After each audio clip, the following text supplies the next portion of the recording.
আসসালামু আলাইকুম, কেমন আছেন সবাই? আজকে সকাল সকাল আপনাদের সবাইকে পুদিনা পাতা দিয়ে শুভেচ্ছা।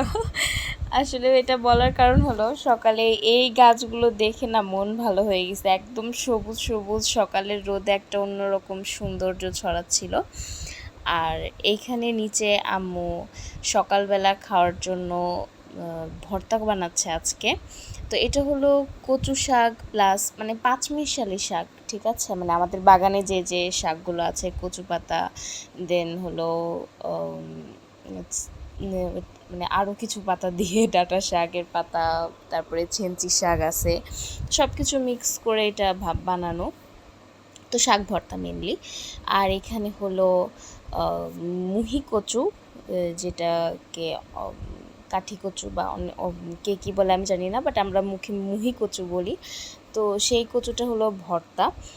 আর এটা কিন্তু খেতে ভীষণ ভালো লাগে। তো যারা কচু খেতে ভয় পান, মানে ভাবেন যে গলা চুলকাবে, তারাও কিন্তু খেতে পারেন। আসলে কচু খেলে হবে গলা চুলকায় না, বাট তারপরেও যাদের একটু চুলকায় তারা একটু লেবু মিক্স করে খাবেন। বাট কচু কিন্তু শরীরের জন্য খুবই উপকারী। যাদের আয়রনের সমস্যা আছে তারা কচু জাতীয় খাবারগুলো বেশি করে খাবেন, এটা ভীষণ উপকারী। বিশেষ করে কচুর পাতা, কালো কচুর ডাঁটা, এগুলো। আর সাথে হলো উস্তা ভাজি করা হয়েছিল, মানে একবারে দুপুরেও আমরা এই খাবারগুলো খেয়ে নিব। সাথে ডাল ছিল, ডালটা একটু পরে করবে আম্মু। ডাল ভাত এগুলো একটু পরে, মানে নিচেই করবে। আর এগুলো হলো সকালে গরম গরম ভাত দিয়েও আমরা খেয়ে ফেলবো, এই জন্য এখনই করে ফেলছে। এই যে, তো সকালবেলা গরম ভাত সাথে গরম গরম ভর্তা, এটা কম্বিনেশন অন্যরকম। মানে আমরা যারা বাঙালি আছি তাদের কাছে তো অসাধারণ। আর যারা একটু রুটি খেতে পছন্দ করেন, সকালে ভারী খাবার খেতে পছন্দ করেন না, তাদের অবশ্য ভালো লাগবে না। আর এইদিকে কালকে রাত্রের কিছু ভাত ছিল, অল্পই ছিল।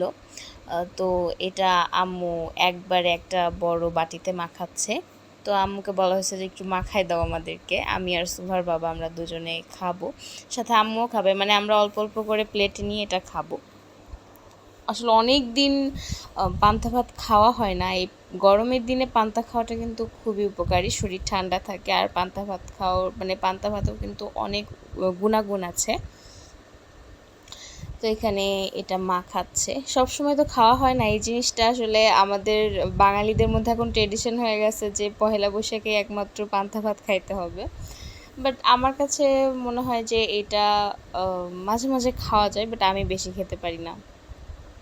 এখানে দুপুরে খাওয়া দাওয়ার, মানে সকালে খাওয়া দাওয়ার মাঝখানে দুপুরে খাওয়ার আগে এই টাইম হলো সুভাকে একটা আম কেটে দিছি, এটা আমাদের গাছের আম।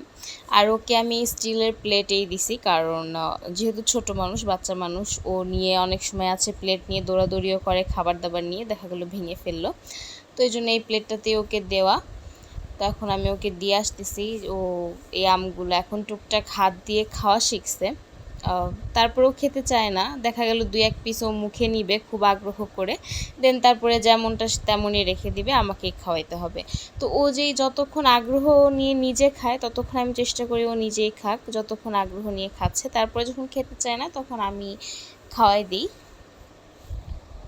এই যে, সো এখন মানে বাচ্চা তো, আর আমাদের তো আর ব্রিটিশ কালচারে বাচ্চা মানুষ করে না। যেমন ওই বাইরের দেশের বাচ্চারা ছোট থেকেই খাওয়া দাওয়া নিজের হাতে করে, বাট আমাদের বাচ্চা কাচ্চারা তো তেমন না। আর এইখানে আমাদের সন্ধ্যার নাস্তার প্রিপারেশন চলতেছে।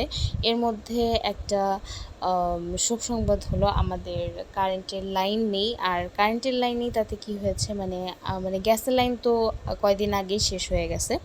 আর যেহেতু আমরা ইন্ডাকশনে কাজ করতেছিলাম, তো গ্যাস আনার এত তাড়াহুড়াও ছিল না। আর এখন যেহেতু কারেন্টও নেই, তো এখন হয়েছে হলো মহাবিপদ। মহাবিপদ আর যাই হোক না কেন, মানে সন্ধ্যার নাস্তা তো খাইতেই হবে।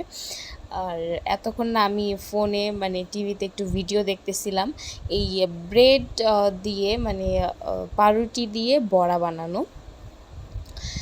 তো এইটা দেখে আমার মনে চাইছে যে আমি একটু খাই, কারণ আমার ঘরে তো সব কিছুই আছে, কেন একটু খাওয়া যাবে না। তো এখন আমি আগে আগে সব কিছু দিয়ে রেডি করে নিচ্ছি। ফার্স্টেই হলো এখানে পাউরুটিটা ছোট ছোট করে ছিঁড়ে নিছি আমি, তার ভিতরে দিছি পেঁয়াজ কুচি, মরিচ কুচি, আর আদা রসুন বাটাও দিতে পারেন। আমি এখানে রসুন কুচি করে দিছি, আদা ডিফে রয়েছে, কারেন্ট নাই এই জন্য আর ফ্রিজ খুলি নাই। আর এদিকে দিয়ে দিব সামান্য হলুদ, মরিচের গুঁড়া, ধনিয়ার গুঁড়া, এগুলো আসলে টেস্টের জন্য, আর হলুদের মরিচের গুঁড়াটা হলো একটু কালারের জন্য। হ্যাঁ, আর এখানে দিব সামান্য লবণ। লবণ আমি বেশি দিব না, কারণ এখানে আমি আলু কুচি দিচ্ছি, আর এই আলুটা আমি বেশ খানিকটা লবণ দিয়ে মাখায় রাখছিলাম যাতে নরম হয়ে যায় এজন্য।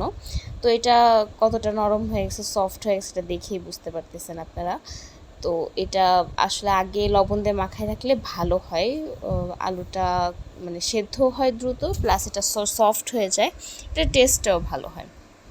তো এই জন্য লবণটা একটু ব্যালেন্স করে দিতে হবে, কারণ পাউরুটিতে কিন্তু লবণ, চিনি মানে সব কিছুরই এটার মধ্যে আছে। তো এটা অবশ্যই ব্যালেন্স করে দিতে হবে, খুব বেশি লবণ দিলে কিন্তু এটা আর খাওয়া যাবে না। হ্যাঁ, তো এটা একটু পানি দিয়ে আমি মাখাই নিব, এখানে একটু পানি দিতে হবে। তো মাখানোর পরে আমার কাছে মনে হয়েছে যেটা একটু ছাড়া ছাড়া লাগতেছে, মানে আঠালো ভাব যেটা ওইটা আসেনি। তো সেই মুহূর্তে আমি এখানে এক টেবিল চামচ, মানে চা চামচ না, টেবিল চামচের বড় এক চামচ আমি এখানে বেসন দিছি, দিয়ে এটা খুব ভালো করে আবার মাখাই নিছি। মাখাই এখানে আমি 10-15 মিনিট রেস্টে রেখে দিব। তারপরে চলে আসছি আমরা এখানে চুলায়। মানে এই চুলাটা আমাদের এখানে নিচে বানানো হয়েছে এই কারণেই যে ঝড় বৃষ্টি যখন আসবে, গ্যাস থাকবে না, কারেন্ট থাকবে না, তখন যাতে একটু খাবার বা সোফা, একটু দুধ, এগুলো কোনো কিছু গরম করা যায়। সবসময় তো আর ছাদে যাওয়া যায় না, কারণ আমাদের চুলা মানে মাটির চুলা, এগুলো সব ছাদে। তাই নিচে মানে এই চুলাটা হলো সুভা আর সুভার দিদুন মানে আম্মু, ওরা দুজন মিলে বানাইছে এটা। হ্যাঁ, তো এখন যেহেতু সন্ধ্যায় নাস্তা খেতেই হবে, আর এদিকে মানে একটু হালকা গুঁড়ি গুঁড়ি বৃষ্টি, এটার মধ্যে একটু ভাজা পোড়া না খেলে তো হয় না। কারেন্ট নেই, তাতে কি হয়েছে, আম্মুকে বললাম যে চলো একটু তুমি একটু ভাজে দিবা, কারণ চুলা ধরাইতে আমার খুবই কষ্ট লাগে। আর যদিও আমি ধরাইতে পারি, মানে ছাদে যেই চুলাগুলো আছে সেগুলো আমি খুব ইজিলি ধরাইতে পারি, কিন্তু এই নতুন চুলা, মানে নতুন চুলা ধরানো যে কী কষ্টকর, মানে এটা যারা চুলায় রান্না করে তারাই জানে। একে তো মানে নতুন চুলা ভিজা, সিমেন্টের চুলা, গরম হতে চায় না সহজে, তার উপরে মানে কারেন্ট নাই, তারপরে চুলা জ্বালানোর একটা টেকনিক থাকে, যারা অতি দক্ষ তারা বেশি ভালো পারে, যারা আমার মতো আনাড়ি তারা খুবই কম পারে। তো এই জন্য আম্মুকে বলছি তুমি একটু ভেজে দাও। তো আমি এখানে বসে বসে কোম্পানি দিচ্ছি আম্মুকে, আর আম্মু ভাজতেছে, তো এক এক করে সবগুলো ভেজে নিচ্ছে। তো মাশাআল্লাহ এটা খেতে কিন্তু মানে কেমন হয়েছে আমি অবশ্যই আপনাদের সাথে শেয়ার করব। এর আগে আমাদের পাউরুটি দিয়ে বড়া বানায় খাওয়া হয়নি, এটা ফার্স্ট টাইম। তো দেখতে তো মাশাআল্লাহ অনেক লোভনীয় হয়েছে। এখানে এই যে এগুলো সব ভাজা হয়ে গেলে দেন আমরা সবাই মিলে টেস্ট করব, সন্ধ্যায় নাস্তা কমপ্লিট করব। আজকের ভিডিওটা এই পর্যন্তই।